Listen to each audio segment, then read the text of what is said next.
Si je suis ici, c'est parce que en 2014, j'ai eu le grand honneur de présider ce bureau de Gacy, un bureau de dinosaures. Comme vous voyez, le passe-président, c'était le Breton, un peu fatigué sur la gauche. Il avait fait 2 ans de mandat. Les 2 jeunes qui sont devenus 2 éminents professeurs de cardiologie. Le plus vieux des dinosaures, Como, du privé. Benhammer, Darmon, et puis les dinosaures du public, quand même un très beau bureau, quand même, Pascal, Vandel et Montségu, le général. Alors, tout a commencé un petit peu là, parce que vous aviez invité au GRCI, Grand Congrès francophone, Hervé Le Breton, et vous lui aviez demandé, mais quand est-ce qu'il va y avoir un registre national en France ? Et Le Breton, il avait très bien fait ça. Il avait dit, c'est un serpent de mer, ce registre national. Ça fait une dizaine d'années que ça dure. Blanchard a passé le bébé à Lefebvre. Lefebvre a passé le bébé à Martine Gillard. Et puis sa conclusion, c'était ça. Une conclusion pas très sympa, j'ai trouvé. J'y étais dans la salle, mais je ne me souvenais pas de ça. C'est Grégoire qui m'a envoyé la diapo. Un registre national, pas tout de suite. Et il a informé que je partais en retraite et que le registre national n'était pas encore né quand je partais en retraite. Donc ça m'a un petit peu motivé. Et voilà, il y avait quand même des choses en France. Alors des choses qui dataient depuis 2000. Onassi qui a duré 2 ans, et quand on regarde le papier des archives avec simplement 50% des données qui étaient utilisables, et ça n'a duré que 2 ans. Un registre de vraie vie sur le stent actif fait par Hélène sur 2 ans, sur Hélène Jalinoff. Et puis Martine Gillard en 2010 a dit il faut réactiver Onassi, et puis Hervé Le Breton en 2012 a dit il faut réactiver Onassi. Alors on est très gaulois en France, on a tous des registres régionaux, des registres de syndrome coronaire aigu, d'infarctus en Basse-Normandie, en Rhône-Alpes, en Bretagne, mais rien de français, rien sur la France. Un registre PACA qui tourne au fiasco, et donc c'est pour ça que PACA va intégrer France PCI. Peut-être le plus beau registre de syndrome coronaire aigu, c'était celui de Nicolas Donchin, de FASTMAI, puis USIC, un observatoire pendant 1 mois, tous les 5 ans, des infarctus en France. Et là, ils ont vraiment fait des beaux papiers et on a vu des belles choses. Mais encore une fois, que l'infarctus. Alors quand on allait à Hightech tous les ans en janvier, j'y allais souvent, eh bien on avait les mystères de l'activité nationale informés par Didier Blanchard, un bon copain quand même. Mais on recevait une semaine d'avant combien tu as fait d'angioplastie, combien tu as mis de stent. Alors je ne sais pas s'il envoyait ça à la France entière. Et avec ça, il arrivait à sortir des chiffres. Il appelait l'industrie. Enfin, on n'avait rien de certain. On ne savait rien. En fait, on ne savait rien.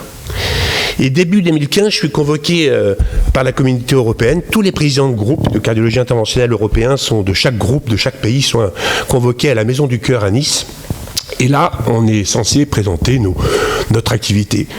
Et là, quelle ne fut pas ma stupéfaction de voir les Portugais présenter leurs infarctus en online, les Polonais, je ne parle pas des Suédois, je ne sais pas si Stéphane était là à ce meeting, mais c'était impressionnant. Et moi, j'étais là en train de donner les chiffres de mon copain Didier Blanchard. Et puis quelques détails sur le FASTMAI. Et donc là, tout de suite, je me suis dit, mais on est vraiment nuls. On est les pionniers de la cardiologie interventionnelle. En France, on est quand même des pionniers, avec des grands noms de la cardiologie interventionnelle, des stents, de l'angioplastie, des valves, et on n'est même pas foutu de donner notre activité nationale. Alors j'ai envoyé tout de suite un SMS à tous les membres du bureau. J'ai dit, là, on est nuls, il faut faire quelque chose. Alors, il y avait des choses qui se faisaient en France. On n'est pas complètement nuls. À Paris, en Ile-de-France, il y avait 2 beaux registres qui se faisaient depuis 2000, Cardio-Arcif, IMUST, sur les infarctus, mais c'était parisien. Paris, c'est pas la France, on est bien d'accord. Il se tramait un truc dans la région centre, on n'était pas encore très au courant en 2014. Vous aviez commencé en 2013 peut-être, ou en 2014. On savait qu'il se passait quelque chose, et puis il y avait la région Aquitaine qui faisait un registre de son côté, assez évolué, soutenu par la RS Aquitaine, qui continue d'ailleurs. Et on s'est dit, on va essayer d'homogénéiser ces pratiques-là, et puis voir si on peut en tirer quelque chose, et étendre ça à la France. Donc vous voyez déjà le nom du registre, ça s'appelait CIRR, Comité interrégional des registres. Bon, un nom complètement fumeux. Et là, on a fait des réunions, et c'était impossible. C'était impossible entre les Parisiens, entre le centre, entre l'Aquitaine, des différences informatiques, des différences de prise en charge, impossible. Des réunions qui ne servaient à rien, on sortait de là, bon, comment on va y arriver? On ne va jamais y arriver. Et je crois que la plus belle décision qu'on a prise, le bureau du Gacy de cette époque, c'est qu'en 2015, on a décidé, écoutez, c'est pas compliqué, on va faire le seul choix possible, on va imposer un copier-coller de crack, qui est Scar-like, parce qu'en fait c'était Scar qui était le plus beau, à la France. On ne va pas inventer un truc qui marche. afin d'aboutir un jour peut-être à la France PCI. Donc ça, c'était pas évident à prendre comme décision. Et donc, il fallait convaincre le ministère, ARS régional, l'ensemble de la communauté interventionnelle de l'utilité de ce registre et être transparent avec les tutelles.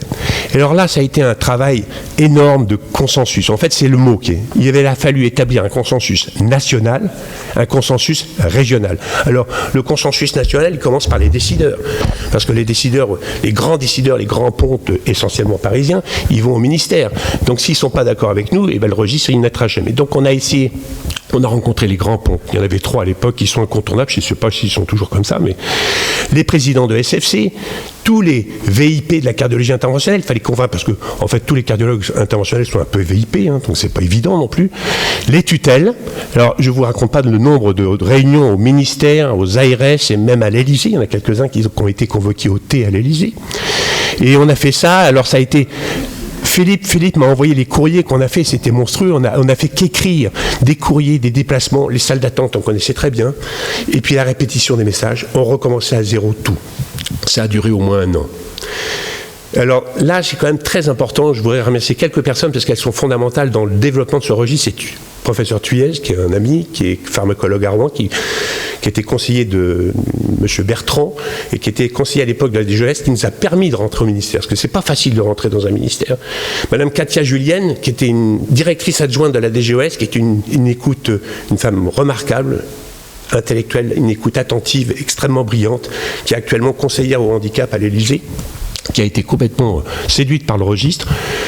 Gilles Ali Hanan, qui nous a reçus, qui était conseiller de Marisol Touraine, qui s'occupait plus de la canicule de notre registre. Je ne sais pas si vous vous souvenez, dans le bureau, il partait toutes les 5 minutes pour faire un petit mot pour les médias, pour que les papis et les mamies boivent, pour ne pas se déshydrater. Je n'oublierai jamais mon copain Juillère, qui est mort trop prématurément, qui nous a soutenus avec un courrier magnifique au ministère, mais qui m'a dit dans l'oreille, René, tu auras 0 centime de la SFC. Et je remercie là bien sûr M. Kaufmann, qui était à l'époque le faisant fonction de directeur de l'ARS Normandie. Maintenant je remercie Mme Chemette, je crois qu'elle est là, avec la Normandie, là, qui nous a suivis d'emblée. Et donc on a pu faire CRAC puis CRAN. Je remercie bien sûr tous les centres normands qui ont suivi sans aucun problème. Aura, on a fait super CRAC. Il faut remercier bien sûr les présidents du GACI, parce qu'il suffisait d'un président du GACI qui ne soit pas convaincu par la chose pour que tout s'écroule. Et puis le CRAC, parce que sans le CRAC, sans Rangers, sans toute la région centre, il n'y aurait pas eu de France PCI. Alors c'est un vrai plaisir de voir tous ces points rouges s'allumer là de plus en plus. J'espère que tous ces points bleus vont devenir rouges bientôt. J'espère que Paris va bientôt adhérer à tout ça. Et je vous ai forcément convaincu, le seul registre qui vaille actuellement, c'est France PCI. Je pense qu'on est en train de gagner la partie. On est jeune adulte, vieil adolescent, il faut qu'on mûrisse encore un peu. C'est un registre qui est simple, qui est online, qui est monitoré, qui n'apporte aucun travail complémentaire pour le cardiologue interventionnel, si ce n'est beaucoup de travail pour les techs et les attachés de recherche. Un outil d'auto-évaluation qu'on offre à toute la communauté, mais pour moi je trouve que c'est très important parce qu'on l'offre aux petits centres. Ils ne s'évaluaient pas, qui ne sautaient. Les CHU faisaient des tests, faisaient des suivis, des protocoles, les gros centres privés faisaient des protocoles, les petits centres n'avaient aucun outil d'auto-évaluation. Pouvoir se comparer, c'est phénoménal. C'est bien sûr un excellent outil d'alarme sanitaire. On peut se comparer sur les rayons, sur les complications, sur la mortalité. La transparence avec les tutelles et le grand public, c'est formidable, et ça pose aucun problème. C'est les financeurs, et il faut que ça continue comme ça. C'est bien sûr un merveilleux outil de recherche, c'est une chance d'avoir Jean-Philippe comme président du conseil scientifique. Et maintenant, il faut se battre pour que cet outil devienne pérenne pour l'homogénéité, la qualité des pratiques dans l'intérêt de tous les patients français. Je vous remercie.